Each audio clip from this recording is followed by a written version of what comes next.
1975 সনে 29 জুলাই তখন আমার একটা মাহফিল ছিল খুলনা হেলাতলা মসজিদের সামনে। আমি বক্তব্য শেষ করে বাসায় ফিরবো। আমাকে যখন রিক্সা উঠানো হলো, সাথে সাথে আমি দেখলাম যে সাদা পোশাক পরা 5-6 জন লোক এসে রিক্সাটা ঘিরে ফেললো। তারা বললো যে DI-1 থানায় বসে আছে, খুলনা থানায়, উনি আপনার সঙ্গে একটু কথা বলতে চান, আপনি মেহরবানি করে থানায় আসেন। আমি বুঝতে পারলাম আমি গ্রেপ্তার হয়ে গেছি। তো আমাকে নিয়ে যাওয়া হলো থানায়। থানায় নিয়ে আমাকে বসে দেওয়া হলো। ওসি সাহেব আসলেন, এসে আমাকে বসা দেখে বললেন যে উনি এখানে কেন? তো সেকেন্ড অফিসার সে বলছে যে আমি তো জানি না, এভাবে রেখে গেল ওরা, আর বলে গেল যে ওনাকে নাকি গ্রেপ্তার করা হয়েছে। তারপরে রাত গভীর হলো, উনি অর্ডার দিলেন ওনার সেকেন্ড অফিসারকে যে আমার এই রুমের মধ্যে আমার চেয়ার টেবিল সরাও এবং আমার বাসা থেকে একটা খাট নিয়ে আসো। খাট আনা হলো, তোষক, বিছানার চাদর, মশারি ইত্যাদি এনে ওনার চেয়ার টেবিল সরায় সেখানে আমাকে শুতে দেওয়া হলো। থানায় আমাকে 3 দিন রাখা হলো। 3 দিনের দিন অর্ডার হলো যে আমাকে ঢাকায় পাঠাতে হবে। তখন ওসি সাহেব তিনি দাওয়াত দিয়ে আমাকে তার বাসায় নিয়ে গেলেন এবং কিছু খাবারের ব্যবস্থা করলেন। বললেন যে এই খাবারগুলি আমার বেতনের টাকা, তো আপনি নির্দ্বিধায় এগুলি খান। উনি খুব নাম করা ওসি ছিলেন, আমার মনে আছে তার নাম ছিল বাদশা মিয়া। শেখ মুজিবুর রহমান সাহেব তাকে খুব আদর করতেন। তো বাদশা মিয়া তিনি আমাকে বললেন, থানায় কোন রথী মহারথী গ্রেপ্তার হয়ে আসলে তাকে খাট দিয়ে শোয়ানো হয়, মশারি টানায়, আমার সার্ভিস লাইফে আমি দেখি নাই। আমি আপনার জন্য এটা কেন করলাম তাও আমি জানি। এটা বললেন। আরেকটা বললেন যে আপনি একটা দোয়া করবেন। উনি আমাকে দোয়া শিখেছেন, একটা দোয়া করবেন। কি দোয়া? তিনি বললেন যে আপনি যখনই কোনো সমস্যার সম্মুখীন হবেন তো বলবেন আল্লাহুম্মা ইন্না নাজআলুকা ফি নুহুরিহিম ওয়া নাউযু বিকা মিন শুরুরিহিম।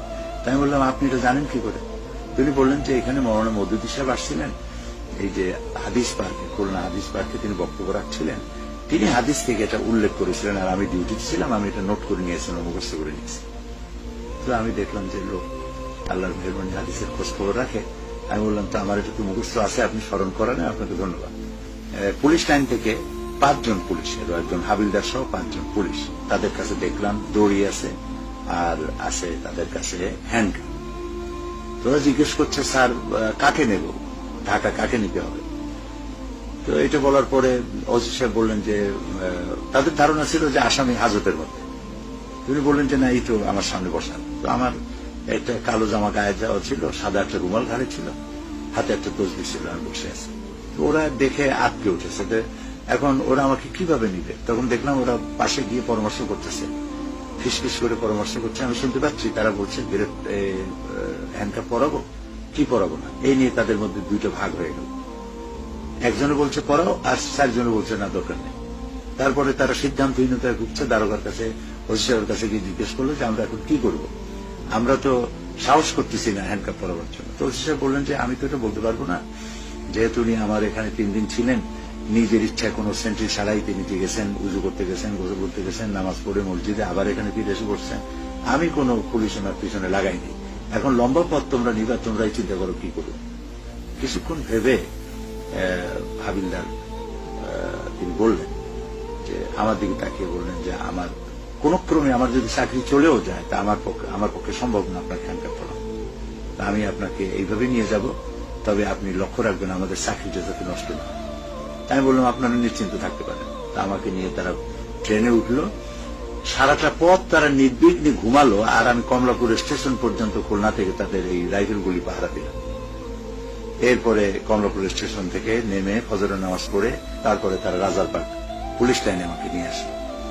এখানে আমাকে ঢুকাবার সময় হাবিলদার দেখি, হাবিলদার কাঁপতেছে এবং 10 টাকা না 20 টাকার একটা নোট হবে আমাকে দিয়ে বলল যে এটা আমার হালাল টাকা, আপনি এটা রাখেন, কোন সময় হয়তো আপনার প্রয়োজন হতে পারে, তখন আপনি এটা কাজে লাগাবেন।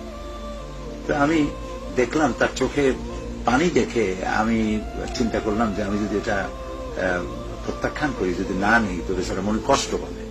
আমি তার কাছ থেকে টাকাটা নিলাম এবং তার জন্য আমি দোয়া করলাম। তারা আমাকে ওখানে রেখে চলে গেল। আমাকে যে রুমে রাখা হলো, আমি ঢুকে দেখলাম সেখানে সমস্ত শরীর কাটা ফাটা, রক্ত, তারপরে চোখে পানি, কান্দাকাটি করতেছে 8-10টা যুবক ছেলে সেখানে বসা। সেখানে নিয়ে আমার বসে আমি জিজ্ঞেস করলাম তোমরা কারা? তারা বললো যে আমরা সিরাজ শিকদারের দল করি। তো তোমাদের মারছে কোথায়? তো বললো যে আমাদের 3 তলা ডেকে নিয়েছিল, ওখানে আমাদের মারপিট করেছে, নানান রকমের জিজ্ঞাসা ইত্যাদি করেছে। এর মধ্যে এক পুলিশ এসে আমাকে বললো যে দেলাওয়ার হোসেন সাইদিকে, আমি বললাম আমি, বললো যে চলেন 3 তলা। এখন এদিকে এদের 3 তলা দিয়ে মারিয়ে পাঠাইছে, আর আমাকে সেই 3 তলায় ডাকতেছে। তখন আমি ভাবলাম যে এই হাসর বোধহয় আমারও হবে। আমার এ ধারণা হলো যে এতদিন আমি সাহাবায়ে কেরামদের, ইসলামের সাহাবায়ে কেরাম এবং ইসলামী আন্দোলনের যারা নেতৃত্ব দিয়েছেন উপমহাদেশে অথবা পৃথিবীতে, তারা যে দিনের কথাগুলি বলে টর্চার হয়েছে, সম্ভবত এটা আমার কিসমতে আছে। এটি আমি মনে করে মানসিকভাবে প্রস্তুতি নিয়ে আমি চলে গেলাম। 3 তলা আমাকে নেওয়া হলো। আল্লাহর মেহেরবানি, সেখানে গিয়ে আমার ধারণার ব্যতিক্রম জিনিস দেখতে পেলাম। 2 জন অফিসার ছিলেন ওখানে বসা। তারা আমাকে প্রশ্ন করলেন এবং সেই প্রশ্নগুলি ছিল, আমি দেখলাম এত বড় ফাইল আমার সামনে আনা হয়েছে। এই ফাইলগুলি 1972 থেকে শুরু করে 75 পর্যন্ত আমি কোথায় কি বলেছি তাই।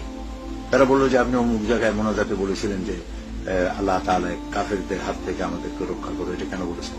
তাই বললাম যে এটা আমি তো কাউকে লক্ষ্য করে বলিনি, এটা আল্লাহ শিখানো। তো আল্লাহ বলেছেন ফানসুরনা আলাল কওমিল কাফিরিন, আল্লাহ তাআলা কাফেরদের মোকাবেলা আমাদেরকে তুমি সাহায্য করো, তুমি আমাদের মুনির, তুমি আমাদের মাওলা। আমি সেটা বলেছি। কেউ এটা নিজের গায়ে টেনে নেবে আমি তো সেজন্য বলিনি। তো এইভাবে অনেক আমাকে ইন্টারোগেট করা হলো। তারপরে আমাকে বিকেলবেলা পাঠায় দেওয়া হলো। সন্ধ্যার একটু আগে জোড়ায় জোড়ায় হ্যান্ডকাপ পরানো হলো, একজনের ডান হাত আর একজনের বাঁ হাত, এভাবে করে দেওয়া হলো। ওই সেদিন আমাকে হ্যান্ডকাপ পরানো হলো। তো আমি চিন্তা করলাম যে এটাও একটা সুন্নত হয়ে গেল। ইউসুফ আলাইহিস সালাম চলে গিয়েছিলেন, বহু নবী পয়গম্বর আল্লাহর ওলিদের হাতে হ্যান্ডকাপ পরেছে। তো আমাকে নেওয়া হলো, এটা হচ্ছে শাহবাগ পুলিশ কন্ট্রোল রুম, সেখানে ঢুকানো হলো। ওরা একজন একজন করে খুলতেছে আর ভিতরে ঢুকাচ্ছে।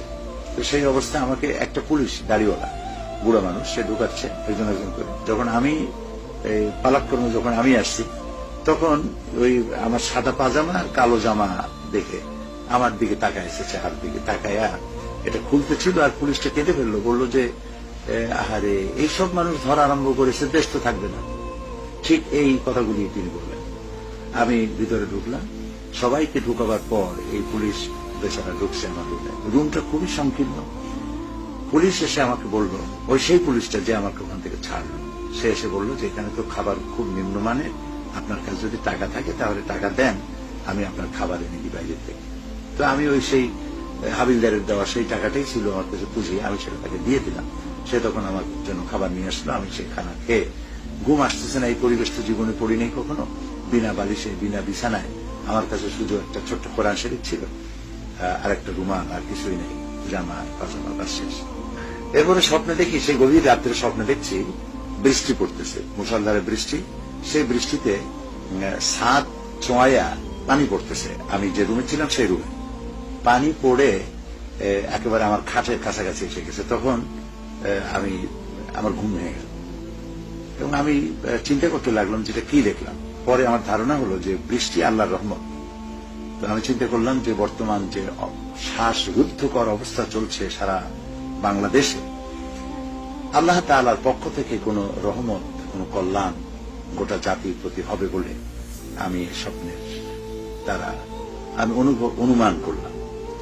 এরপর আবার আমাকে নিয়ে আসা হলো রাজারবাগ পুলিশ লাইনে, সেখানে আবার ইন্টারোগেট করা হলো, আবার নিয়ে যাওয়া হলো সেখানে। তৃতীয় দিন আমাকে 15 days ডিটেনশন দিয়ে জেলখানা পাঠিয়ে দেওয়া, ঢাকা সেন্ট্রাল দিয়ে। নতুন অভিজ্ঞতা, জীবনে কখনো জেলে যাইনি। আমার চশমা, আমার কলম, আমার ঘড়ি সব গেটে রেখে দেওয়া হলো। এরপরে ঢুকানো হলো জেলখানার ভিতরে। আমি ঢুকলাম, রব্বি আদখিলনি মুদখালা সিদকিন ওয়া আখরিজনি মুখরাজা সিদকিন ওয়াজআলনি মিন লাদুনকা সুলতানান নাসীরা, এই দোয়া করে ভিতরে ঢুকলাম। তো ঢুকে আমি সেখানে দেখলাম যে আমার অপেক্ষা করছে লোকেরা। তো আমাকে নিয়ে রাখা হলো ওই আসামি প্রথম নিয়ে যেখানে রাখা হয় সেখানে। তারপরে সেখানে দুটো কম্বল আমাকে দেওয়া হলো। দুইটা কম্বলের একটা বিছায়া আর একটা মাথার তলে দিয়ে বালিশ বানিয়ে শুতে বললো তারা। তো তাই করলাম। খাবারের সময় যখন আসলো, এশার নামাজ পড়লাম।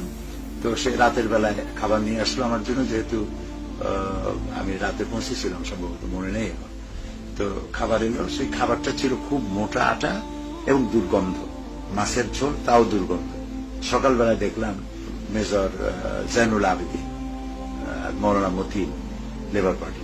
ওনারা আমার জন্য নাস্তা তৈরি করে এখানে নিয়ে আসলেন এবং নাস্তার ব্যবস্থা করলেন। এরপরে জেল সুপারিনটেন্ডেন্ট আসলেন আমার কাছে, এসে তিনি বললেন যে আপনার জন্য ডিভিশনের ব্যবস্থা হয়েছে, সেখানে বিকেলে নিয়ে যাওয়া হবে, তবে এখনই আপনাকে এক জায়গায় বক্তৃতা করতে যেতে হবে। তা আমি চিন্তা করলাম যে ঢেকি স্বর্গে গেলে নাকি বারাবানে, তো আমি আসলাম, আমাকে আনা হলো জেলে, এখানে আমাকে বক্তৃতা করতে হবে। বললো যে হ্যাঁ, বক্তৃতা করতে হবে, প্রত্যেকটা এলাকা থেকে আপনাকে চাচ্ছে যে আমাদের এলাকা থেকে রাখা হোক। তো আমাকে নিয়ে যাওয়া হলো কত নম্বর ওর খাতা বলে, তো আমার আজকে মনে নেই কত নম্বরে নিয়ে গেছিল। তো সেখানে গেলাম, যে দেখি যে হল ভর্তি সমস্ত আসামিরা। তারা আমাকে ওরা বললো যে এরা হচ্ছে চোর, ডাকাত ইত্যাদি নানান পদের অপরাধে, সামাজিক অপরাধে অপরাধী। আমি সেখানে 1 ঘন্টা বক্তৃতা করলাম চরিত্র সৃষ্টির উপরে, কোরআন হাদিস দিয়ে খুব কান্দাকাটি তারা করলো, মোনাজাত করলাম। বিকাল আসলো, বিকাল বেলায় আমাকে পুলিশেরা এসে নিয়ে গেল আরেকটি এরিয়া, এটা ডিভিশন এরিয়া। ওইখানে নিয়ে 10 নম্বর রুমটা আমাকে দেওয়া হলো। আমি সেই রুমের মধ্যে ঢুকলাম, তখন জেল সুপারিনটেন্ডেন্ট আমাকে বললেন যে এখানে মৌলানা ইউসুফ সাহেব, উনি এখানে ছিলেন 22 মাস, এটা আপনার জন্য বরাদ্দ হলো। তা আমি বললাম উনি তো আমার উস্তাদ, জামাত ইসলামী বাংলাদেশ জামাত ইসলামী, উনি হচ্ছেন নায়েবে আমির এবং আমার উস্তাদ। আমি ওনার কাছে জালালাইন শরীফ পড়েছি, তাফসীর পড়েছি। ভালোই হলো, আমি উস্তাদের রুমে আসলাম, দেখি ওখানে একজন কোরআন শরীফ চলছে। কোরআন শরীফ খুললাম, খুলে দেখি যে এটা উনি রেখে গেছেন, হয়তো ভুলে রেখে গেছেন। ওনার অনেক নোট দেখলাম, কোরআনের পাতায় পাতায় বিভিন্ন নোট লাগানো, ওইটা আমি আমার জন্য নিয়ামত মনে করলাম। এরপর আমাকে একটা ফালতু দেওয়া হলো, ডিভিশন যাদের হয় তাদেরকে একজন খাদেম দেওয়া হয়, খাদেমকে জেলের পরিভাষায় ফালতু বলা হয়। বিছানাপত্র সব দিল, বললো যে মশারি দিতে পারলাম না, বিছানার চাদর তোষক ইত্যাদি সব দেওয়া হলো, মশারি দিতে পারলাম না, আগামীকাল ব্যবস্থা হবে, এটা বলে তারা চলে গেল। সন্ধ্যার দিকে দেখি, সন্ধ্যার একটু পরে দেখলাম এক পুলিশ ছুটে আসছে একটা মশারি নিয়ে, বললো যে অলি আহাদ, তিনি আপনি মশারি পান নাই জেনে তার নিজের মশারিটা খুলে আপনার জন্য পাঠিয়ে দিয়েছেন। আমি দোয়া করি আল্লাহ তাআলা তার ইমানের মওত দিন, আর যতদিন বাঁচেন সুস্থভাবে বাঁচুন। আমি দেখলাম যে নামাজ পড়ে না কেউ, 2 জন কি 3 জন নামাজ পড়ে, বাকিরা বেনামাজি। তো আমি তখন তাদেরকে চিন্তা করলাম যে প্রথমেই নামাজের দাওয়াত দিয়ে কেমন হবে, এদের সাথে আমি পার্সোনাল কন্ডাক্ট, পার্সোনাল ফ্রেন্ডশিপ করলাম খাবার দিয়ে। যেখানে খাবার খুব লোভনীয়, আমার কাছে চতুর্দিক থেকে হাদিয়া চলে আসতে লাগলো, নারায়ণগঞ্জ থেকে, ঢাকার বিভিন্ন এলাকা থেকে হরলিক্স আসতে লাগলো, হরলিক্স, চিরা, জেলখানায় শুকনা যেসব খাবার ইত্যাদি দেওয়া যায় আছে সেগুলি আসতে লাগলো। আর আমি এই খাবারগুলি তাদেরকে দিতে লাগলাম, এতে তারা দারুণ খুশি এবং আমার কাছে আসতে লাগলো। আমি তাদেরকে দিনের বেলায় বিভিন্ন রুমে রুমে গিয়ে গিয়ে কোরআন শরীফের তাফসীর শোনাতাম এবং এরপরে নামাজের দাওয়াত দিলাম। আল্লাহর মেহেরবানি নামাজি বাড়তে লাগলো। যখন আমি জেলে ঢুকেছি 15 দিন হয়ে গেছে, তখন একজন পুলিশ এসে আমাকে খবর দিল যে সব উলটপালট হয়ে গেছে। কি উলটপালট হলো? বললো যে শেখ মুজিবুর রহমান সাহেব তিনি নিহত হয়েছেন এবং তার পরিকল্পক সব নিহত হয়েছেন। তা আমি তখন চিন্তা করলাম যে এটা কারা করলো। পাশেই ছিল উর্দু রোড, আমার রুমটা যেখানে ছিল পাশে উর্দু রোডে ওখানে অনেকগুলি বড় বড় বিল্ডিং আছে, 3 তলা 4 তলা 5 তলা এরকম। তো এক বাড়িওয়ালা, আমি যেন রেডিওর খবর সকালবেলা শুনতে পারি সেজন্য সে রেডিওটা বারান্দায় রেখে ভিতরে থাকতো। আমি সকালবেলা এই রেডিওর খবরটা শুনতাম। তো রেডিও বাজতেছিল, খবর হলো, খবরের পরে গান শুরু হলো। গানগুলি ছিল হামদ এবং নাত, নজরুল ইসলামের গান ছিল। তা আমি তখন চিন্তা করলাম যে যারা করেছে এই অভ্যুত্থান যে হলো, যে হলো, এটা নিঃসন্দেহে অন্তত রাশিয়ার পক্ষ থেকে নয়, রাইটিস্ট গ্রুপ থেকে হয়েছে বলে আমার কাছে মনে হলো। তো এরপরে আমাকে জেল থেকে রেহা করা হলো। আমার 15 দিন শেষ হলো, আমাকে বের করে দিল। জেলের গেটে চলে গেলাম এদের কাছ থেকে বিদায় নিয়ে। গেট থেকে বলা হলো যে গভর্নমেন্ট এখনো সিদ্ধান্ত নিতে পারে নাই আপনার ব্যাপারে কি হবে, যেহেতু 15 দিনের মেয়াদ ছিল, সেই মেয়াদে বের করা হয়েছিল। এখন আবার আপনাকে ওই গ্রেপ্তারি পরোয়ানা আছে, আপনার ভিতরে থাকুন, কয়েকদিনের মধ্যে আপনি বেরিয়ে যেতে পারবেন। আবার বিসমিল্লাহ করে ঢুকলাম এবং জেলখানায় আমি যে দাওয়াতি কাজ করতেছিলাম সেই দাওয়াতি কাজ করতে থাকলাম। তারপরে আমার মনে হয় গ্রেপ্তার হওয়া থেকে নিয়ে বেরোনোর দিন পর্যন্ত আমার 1 সেল্লা হয়ে গেল।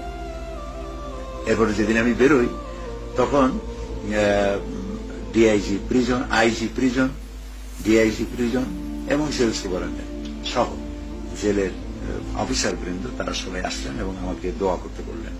আমি দোয়া করলাম এবং তারা বললেন যে আপনি আমাদের এখানে ছিলেন, আমরা তো এখানে তো যদ্দূর সেবা করা যায় আমরা চেষ্টা করেছি, তারপরে ভুল ত্রুটি হলে মাফ করে দিবেন। আর আমরা তো আপনাকে এখানে সম্মান দেওয়ার মতো কিছুই নেই। তো আমাদের হাতে একটি ব্যবস্থা আছে যে সম্মানিত ব্যক্তিদের জন্য আমরা জেলের বড় ফটকটাকে খুলে দেব, আর এমনি যাতায়াত করতে হয় নিচের ওই ছোট্ট ফটক দিয়ে। তা আপনার অনারে আপনাকে সম্মান জানিয়ে আমরা জেলের বড় ফটকটা খুলে দিচ্ছি, আপনি আমাদের জন্য